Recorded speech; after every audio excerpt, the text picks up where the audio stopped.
Well, we're standing in front of Juan Pacifico Ontiveros, who is my great-great-great-great-great-grandfather. This is where he was laid to rest, and he's the one who actually settled the Rancho Tepisque land grant here on the eastern side of the Santa Maria Valley. Over time, as my business has grown and changed, I've tried to come back into some of what our original land grant was, and at this point I'm now farming some of the original Rancho Tepisque land grant. It's wine grapes at this point, and we're just really excited. Jim Stolberg and I, we grew up here together. Both of us have farmed in other places. Decided to come home to Santa Maria Valley because this is really just a place that's, the opportunity is broad. There's a lot of different cropping systems that interest us. The guys that are kind of on the final sale end and the row crops, it seems like they're having, from what I hear, a lot of success in the organic business. So it's interesting to hear that, you know, I'm hopeful too that our consumers in the wine game will start looking out for sustainability and guys that are doing things differently in the vineyard and in the wineries to, you know, increase the quality of fruit that's coming out of the vineyards, you know, decrease our inputs, but also kind of look at all the other factors that are involved with how we treat our workers and how, you know, the materials we're using that are safer. I've never heard people more interested in where their food's coming from, how it's grown. Is it from nearby? You know, how is it done? And I think that's a tremendous opportunity for agriculture because California's led the way for so long. We've been doing the right things. And just now we have an audience of people who are paying attention. Yeah, that's right. I think one of the great things about the diversity that's actually come to fruition here is there's now a whole bunch of options that my kids can look at and say, this may be a route that I want to take. That, you know, the broader the diversity of the agriculture gets here, the greater the likelihood that my kids may want to stick around and be a part of that. Our youth of today are producers. They are tomorrow's farmers. They need to learn how tomorrow's ag production needs to continue and needs to be modernized, and it is our future for our food production. Everything you have and use daily is from agricultural production. It's just so important. It's that people don't even realize that they need it. 4-H gives you a lot of aspects, not just the livestock, so you're going to be involved in so many different other projects than just animals. Young people need to understand that if food is in the stores, it has to have a source. It's not just the stores.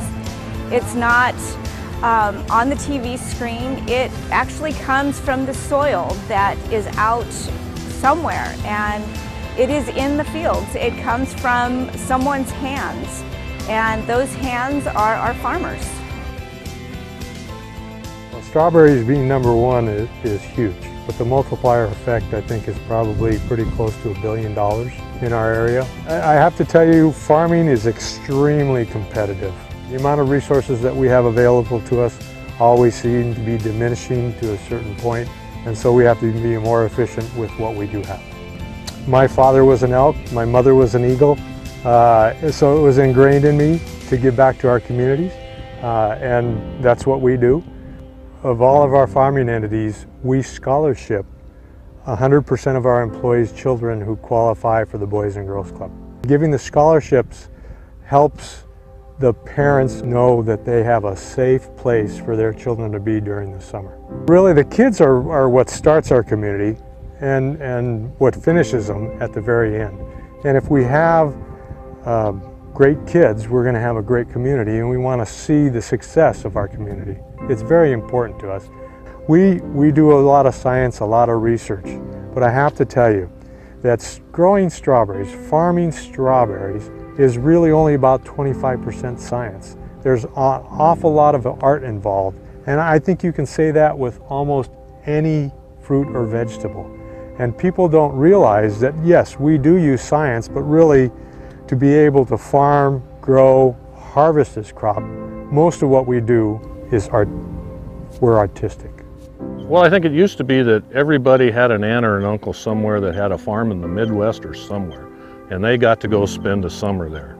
And so they knew a little bit about it, and when they heard something was affecting family farmers and ranchers, they kind of had a feeling of understanding, and they had a place in their heart for it. But now our society's become so detached from that, and so many people are growing up in the city, they don't really have any idea of what we do out here or where the food comes from. Makes it really hard for families like ours to actually stay in business. We get so that they think a lot of farming operations nowadays are just these big farming corporations, and that's not true. A lot of them out there are the small multi-generational family farms, and we're having a really hard time getting by right now.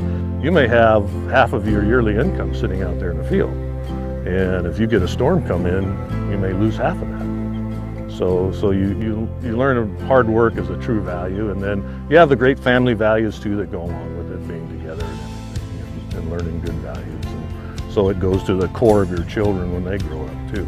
They're watching the calves get born, the calves grow up, and so they know the whole lifestyle, and they kind of understand the importance of life too a little bit better. Where it's not just, it's not just that steak you're pulling off the shelf. It doesn't just magically materialize in the back shelf of Albertsons and come out there. That animal was actually raised somewhere and taken care of.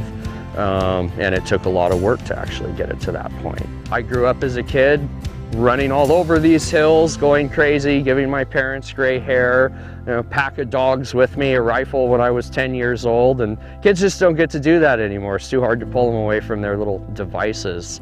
I'd like to have that same childhood for my son, be able to go out and hike up the canyons and run around and play in the creek and stuff like that. Hi, buddy. My daughter's got a great horse operation going, and my son's helping me on the ranch, and he's doing grass-fed beef. It's just like being a part of you. I feel like I'm part of the land here.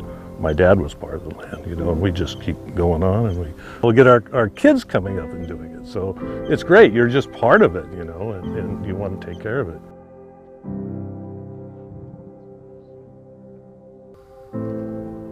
Well, obviously it's the love of my life because I'm still doing it at 64 years of age, but I'm third generation here in Lompoc. Right now we're in our cooler facility. We were hauling much of our product over to Santa Maria to be cooled in coolers over there, and obviously having to pay a fee for that. And so when I started kind of crunching the numbers, I soon found that we could probably make the payments on our own facility. So not only does it allow us to save some money, it gives us better control over the quality of our product. We have about 160 employees now, both in the fields and in the cooling facility. I have my 3 daughters involved, and that excites me because it is a family business. Even though we've grown and we have a lot of employees, it is a family business. I am Bob Campbell's daughter. I'm his oldest daughter, and started working here about 8 years ago. It's a great place to live and to raise children, and to be able to be carrying on our family's heritage. We ship product all over the country, and to make sure that that product makes destination with the quality it needs to have, that's what this cooling facility is all about. We want to know that the consumer is going to be safe, and the consumer needs to be assured that the product they're receiving from us is a safe product. The technologies and the equipment, but my philosophy is hire good people and let them do their job. We have a lady here in the office. She's been with us, I think, 9 years, and worked on a broccoli packing table. And she's one of these people that you could see early on she was one of our best. Well, she ended up having a shoulder injury that required a little surgery, and the doctor said she could no longer do that kind of a work. So we gave her a typing test and said that, Lorena, if we need help in the office, and if you will agree to take some English classes at night at Allen Hancock so that we can have you bilingual, we'll move you in the office, we'll give you better pay.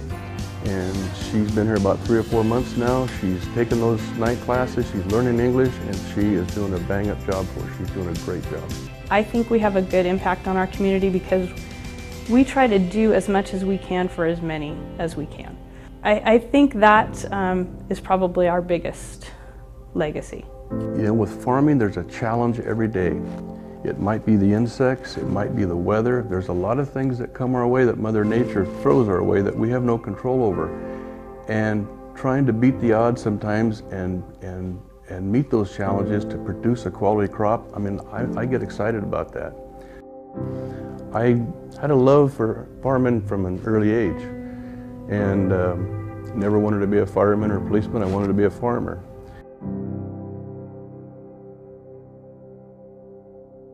you.